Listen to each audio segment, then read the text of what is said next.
चलो, वर्ण हमने पढ़ लिए थे। आज हम शुरुआत करेंगे वर्ण संयोजन से। वर्ण संयोजन, जिस प्रकार से इसका नाम है वर्ण संयोजन। वर्ण संयोजन का अर्थ होता है जोड़ना। संयोजन यानी जोड़ना। इसके सामने लिखो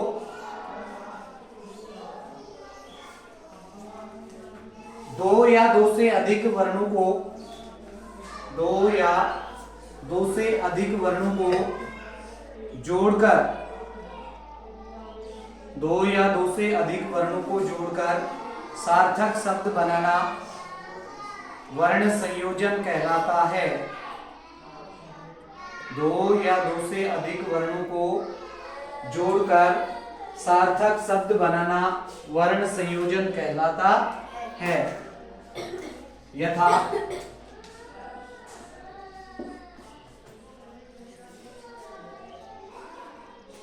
एग्जाम्पल के तौर पे हम समझेंगे।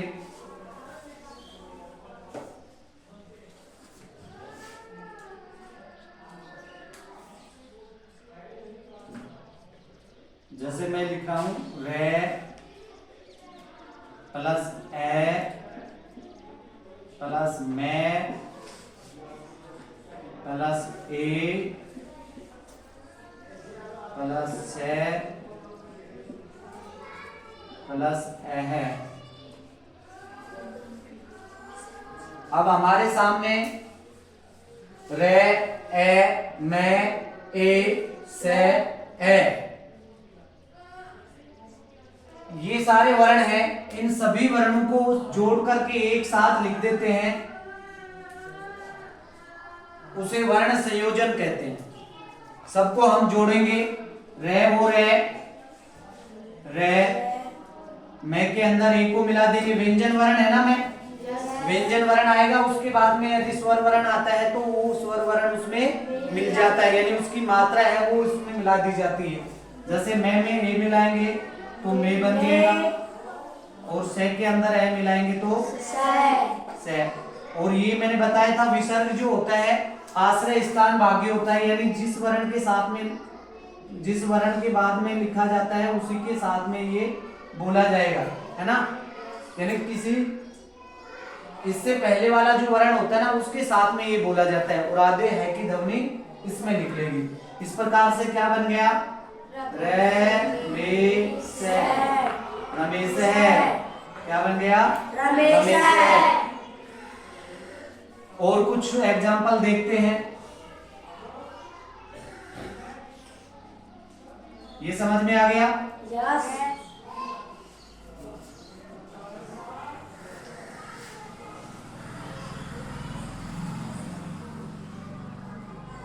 वे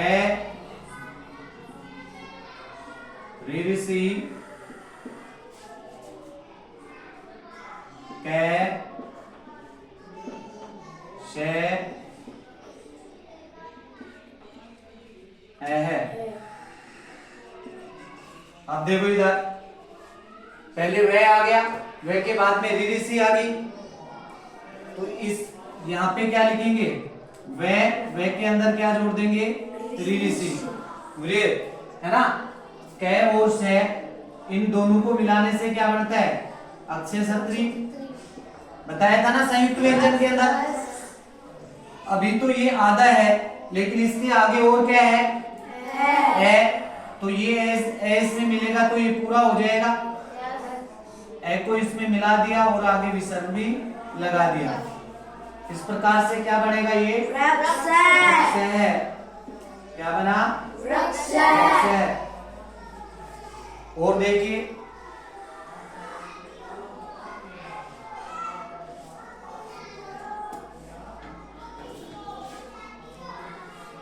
वे प्लस ई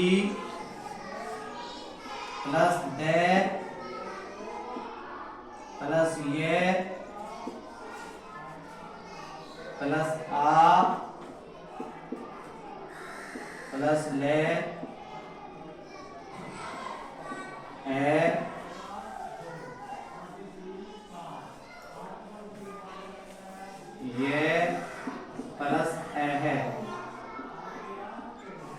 सबको हम मिलाएंगे, वे के अंदर ई मिलाएंगे तो क्या बनेगा वी। इस दे में ये मिलाएंगे, ये दे बन जाएगा। आगे आ की मात्रा आ है ना, तो आ की मात्रा लगा देंगे, यहाँ पे क्या लगा देंगे आ की मात्रा, हलंत हट जाएगा। इसके बाद में यहाँ तक हो गया। आगे इसको मिलाओ, इसमें ले पूरा ले हो गया। इसके बाद में इसमें मिलाएंगे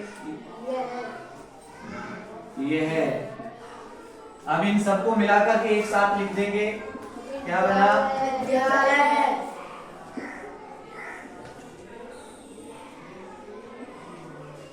इन सब एग्जाम्पलों में आप देख रहे होंगे दो या दो से अधिक वर्ण है, उन वर्णों को एक साथ लिखा जा रहा है, जोड़ करके एक साथ जोड़ करके लिखने से एक सार्थक शब्द बना है। इस प्रकार दो या दो से अधिक वर्णों को एक साथ जोड़ करके लिखने से जो सार्थक शब्द बनता है, इस प्रक्रिया को वर्ण संयोजन कहते हैं। ये जो प्रक्रिया हुई है इसे वर्ण संयोजन कहते हैं। रे प्लस ए से रे बन गया, मैं प्लस ए से मे बन गया, सह प्लस ए से सह बन गया। इस प्रकार से रमेश बन गया, यहाँ पे वृक्ष बन गया और यहाँ पे विद्यालय बन गया। ठीक है, समझ में आ गया? ये हो गया वर्ण संयोजन। अब हम देखेंगे वर्ण विच्छेद। क्या देखेंगे? वर्ण विच्छेद। वर्ण विच्छेद इसका उल्टा हो जाएगा, वर्ण विच्छेद इसका उल्टा हो जाएगा।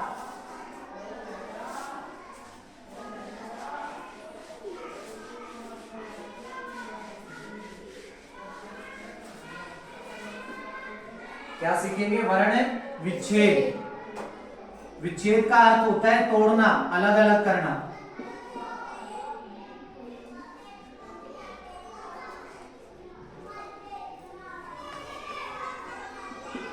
लिखो इसके सामने, वर्ण विच्छेद के सामने लिखो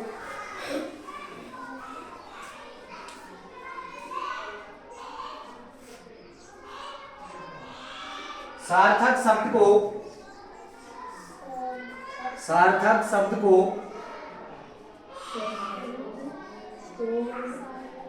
अलग अलग वर्णों में, सार्थक शब्द को अलग अलग वर्णों में अलग अलग वर्णों में तोड़ना वर्ण विच्छेद कहलाता है। तोड़ना वर्ण विच्छेद कहलाता है, वर्ण विच्छेद कहलाता है, वर्ण विच्छेद कहलाता है। जैसे अभी हमने वर्ण संयोजन किया था, किसका? यानी ये रमेश शब्द बना था वर्ण संयोजन करने पर।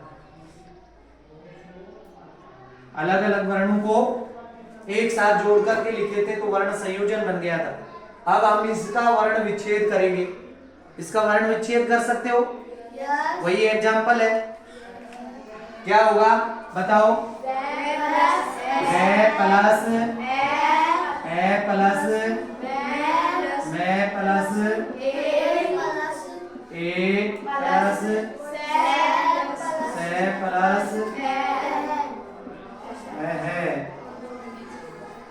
वर्ण विच्छेद करते समय एक चीज का ध्यान रखना पड़ेगा, जहां पर भी व्यंजन वर्ण आता है, जहां भी व्यंजन वर्ण आता है उस व्यंजन वर्ण के नीचे हलंत का चिन्ह लगाना जरूरी है। यदि हलंत का चिन्ह नहीं लगाए तो आपका वर्ण विच्छेद है वो गलत हो जाएगा, क्योंकि आप उसमें पहले से ही स्वर मिला के रखोगे तो वो गलत होगा। ठीक है, अलग अलग करना पड़ेगा।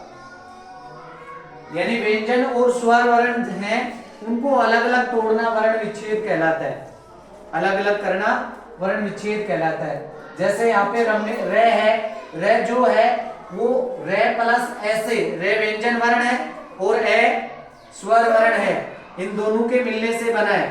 इसी प्रकार से मैं है, ये मैं व्यंजन वर्ण और ए स्वर वर्ण, इन दोनों के मिलने से बना है, इसलिए मैं के अंदर हमने हलंत लगा दिया।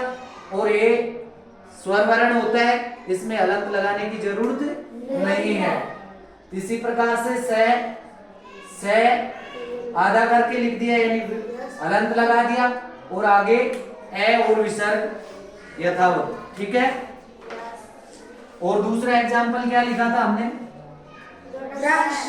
वृक्ष है। देखो इसको भी हम तोड़ लेंगे।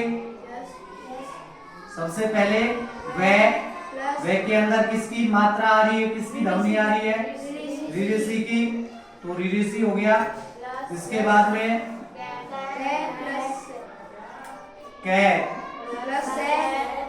षटकोण वाला, इन दोनों से मिलकर के अक्षर छत्री बनता है ना। और इसमें ए की मात्रा भी है, यानी ए स्वर भी मिला है, तो ए भी लिख देंगे। और लास्ट में क्या लगा है? विसर्ग, विसर्ग भी लगा देंगे। इसके बाद में एक और एग्जाम्पल लिखा था, विद्यालय। विद्यालय है ना, इसमें इसका भी वर्ण विच्छेद करेंगे। कैसे होगा? वह, कौन सी मात्रा लगी है? छोटी ई की, तो छोटा ई लिखेंगे, प्लस दे, और ये इन दोनों को मिलाने से दे बनता है। आ की मात्रा है तो आ, ले कैसा है? आधा, व्यंजन वर्ण है, इसमें क्या जोड़ेंगे? और लास्ट में क्या बच गया? ये, और ये के नीचे हलंत लग जाएगा, इसमें जोड़ देंगे ए, और ए के बाद में विसर्ग। ठीक है। ये क्या हो गया? वर्ण विच्छेद। एक सार्थक शब्द था, एक सार्थक शब्द से हमने सारे वर्ण अलग कर लिए। ये भी एक सार्थक शब्द था, इससे भी हमने सारे वर्ण अलग कर लिए। इसी प्रकार से विद्यालय एक सार्थक शब्द है, जिसको हमने टुकड़ों में अलग अलग कर लिया है, बांट लिया है। ठीक है। ये क्या कहलाता है? वर्ण विच्छेद। उतार लो इनको, इनको उतार लो, मिटा दो इसको।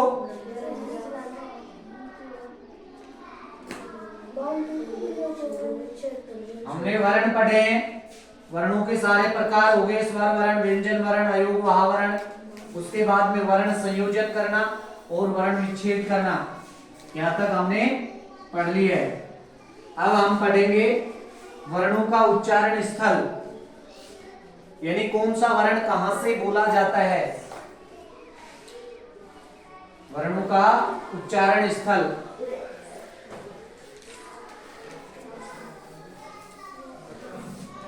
नेक्स्ट टॉपिक डालो नया।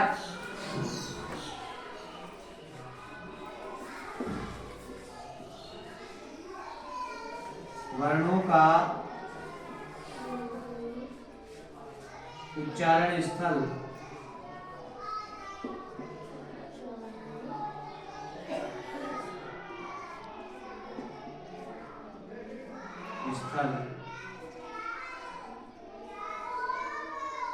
वर्णों का उच्चारण स्थल लिख लिया।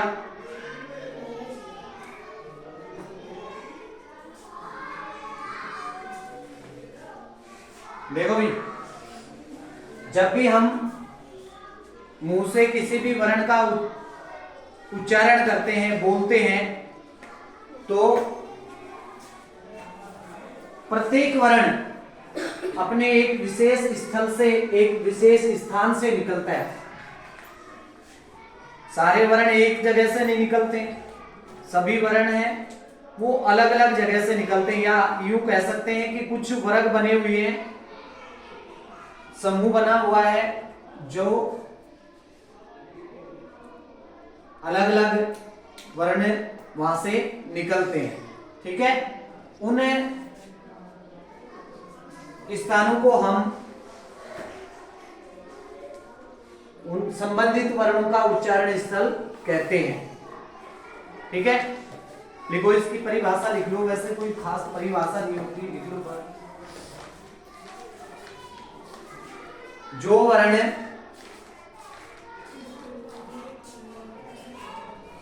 वर्ण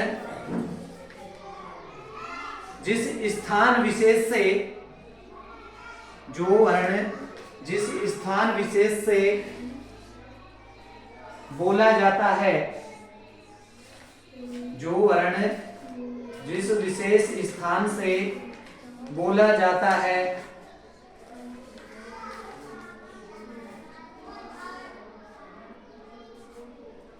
वह उसका उच्चारण स्थल कहलाता है। वह स्थान उसका उच्चारण स्थल कहलाता है। वह वर्ण उसका उच्चारण स्थल कहलाता है।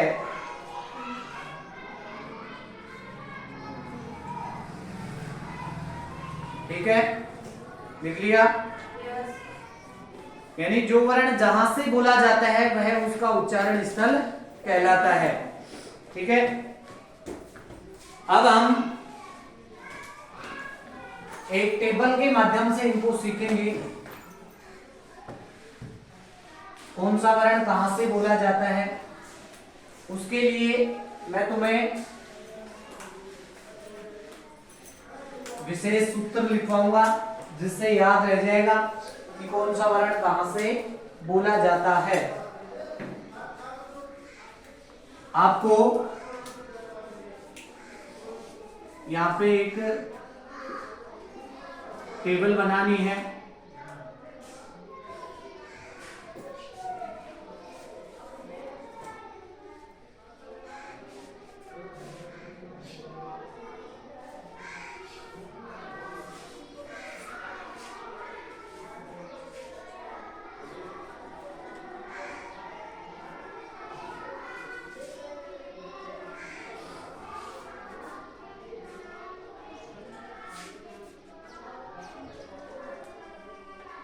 लाइनों की तरफ ध्यान मत देना कि लाइन टेढ़ी मेढ़ी हो रही, कोई बात नहीं, आप स्केल से बना सकते हो। आपके पास स्केल होगा या फिर आपके लाइनें खींची हुई होती। ठीक है,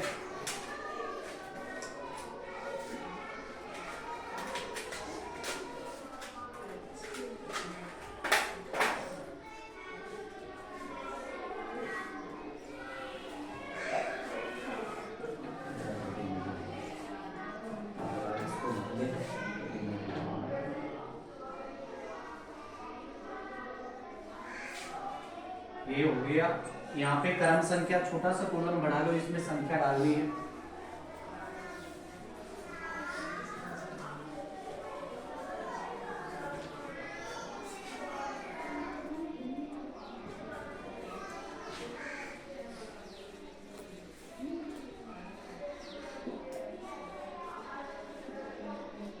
उच्चारण स्थल,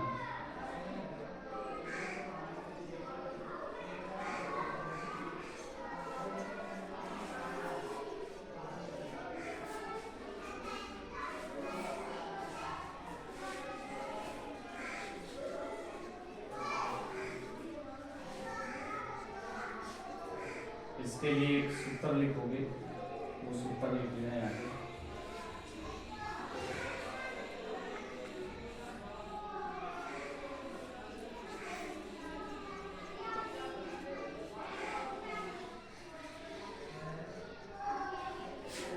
और यहाँ पे लिख लेना वर्ण, कौन कौन से वर्ण बोले जाते हैं उनको। ठीक है, यहाँ पे एक नंबर पे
क्रम संख्या, उच्चारण स्थल, सूत्र और वर्ण।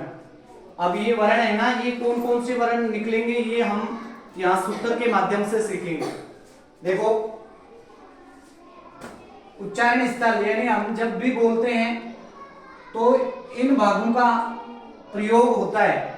जो भी वर्ण बोला जाता है या तो कंठ से बोला जाएगा, या तालु से, मूर्धा से, या होष्ठ से, नासिका से, दंत से, कंठ तालु, कंठोष्ठ या वकार से।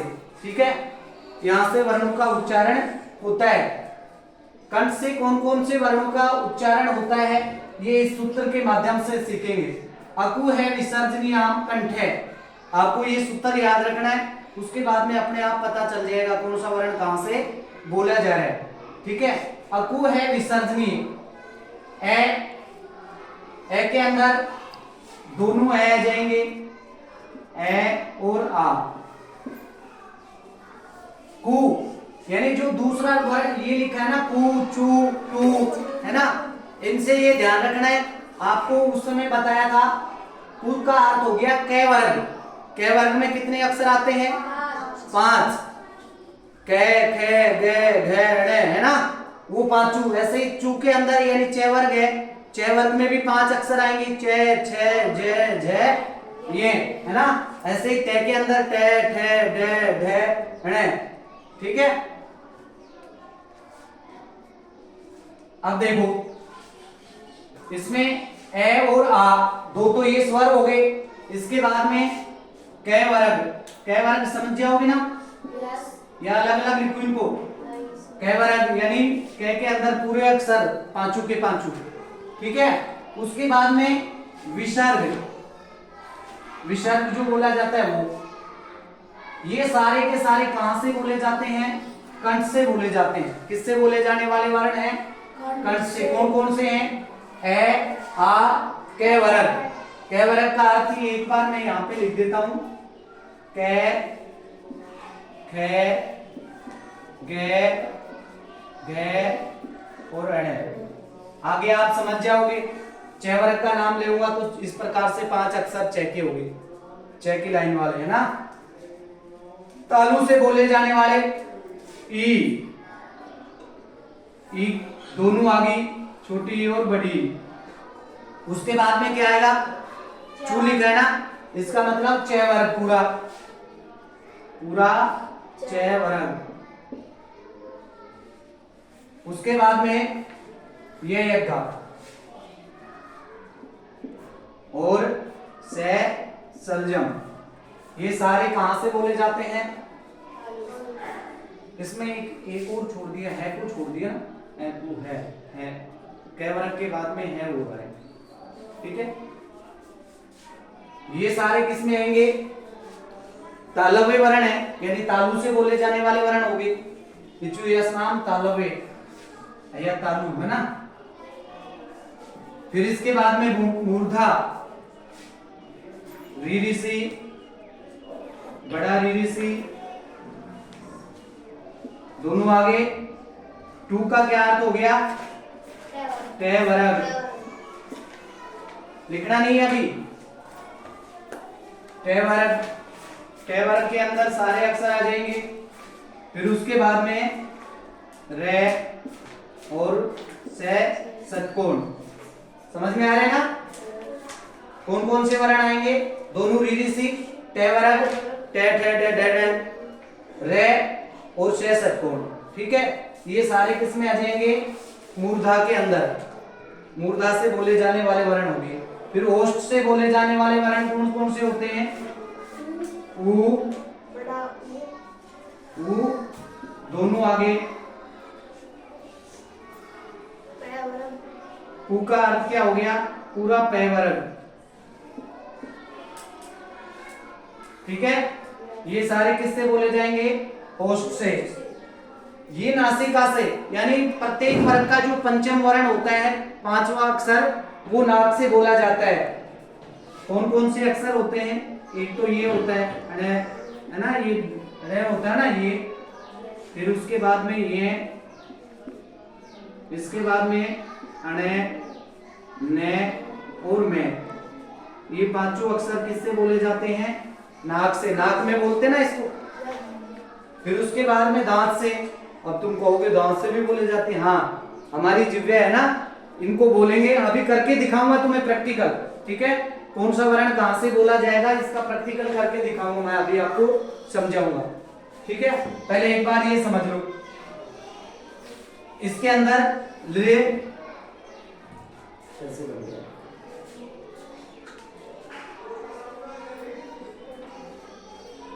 उसके बाद में तू का अर्थ क्या हो गया, तय। उसके इनके अतिरिक्त ले वर्ण है ना, और से, कौन सा से, सलेट वाला। बाकी तो आ ही गए थे ऊपर, एक यहाँ पे आ गया, एक यहाँ पे आ गया, और ये तीसरा से आ गया, ठीक है। अब उसके बाद में देखो कंठ तालु। कंठ तालु से दो वर्ण बोले जाते हैं, ए और आई। कंठोष्ठ से दो वर्ण बोले जाएंगे, ओ और आउ। और वकार से केवल एक वर्ण बोला जाएगा, वह, ठीक है। इसको जिह्वांगुली भी कहते हैं। ये हो गया। अब इनको समझो। इनको समझने के लिए आपको केवल एक सूत्र याद रखना है, अपु है विसर्जनीयाम कंठे। यानी इस सूत्र को याद कर लिया तो ये पूरे वर्ण याद हो जाएंगे अपने आप, ऑटोमेटिक। देखो ए, पु, है, विसर्ज, यहां तक पढ़ गया। ए से ए का अर्थ हो गया दोनों है, ए और आ। पु का क्या अर्थ हो गया, पूरा कैवर्ण हो गया, है और विसर्ग। ये सारे किससे बोले जाएंगे, कंठ से बोले जाने वाले हैं। लास्ट में लिखा भी है ना कंठ है, कंठ से बोले जाने वाले। इसी प्रकार से ये छोटा और बड़ा, ये दोनों। चू का अर्थ हो गया चैवर, ये सलजम वाला, ये सारे तालु से बोले जाते हैं। इसी प्रकार से मूर्धा से बोले जाने वाले ऋतु ऋषाणा है ना, ये मूर्धन्य होते हैं। ऋषि हो गया दोनों, बड़ा और छोटा। टू का अर्थ हो गया टेवर, रे यानी रे, और से का से है ना। से षटकोण वाला है, ध्यान रखना। से अलग अलग आएंगे तीनों।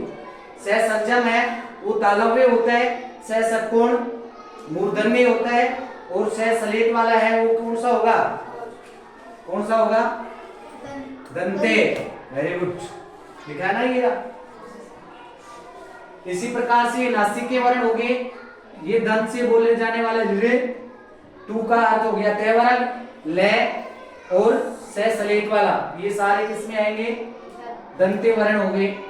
कंठ तालु दोनों दोनों के साथ में बोले जाते हैं, ए और आई है ना। और कंठोष्ठ के अंदर ये दो आते हैं, ओ और आउ, और वह वकार से।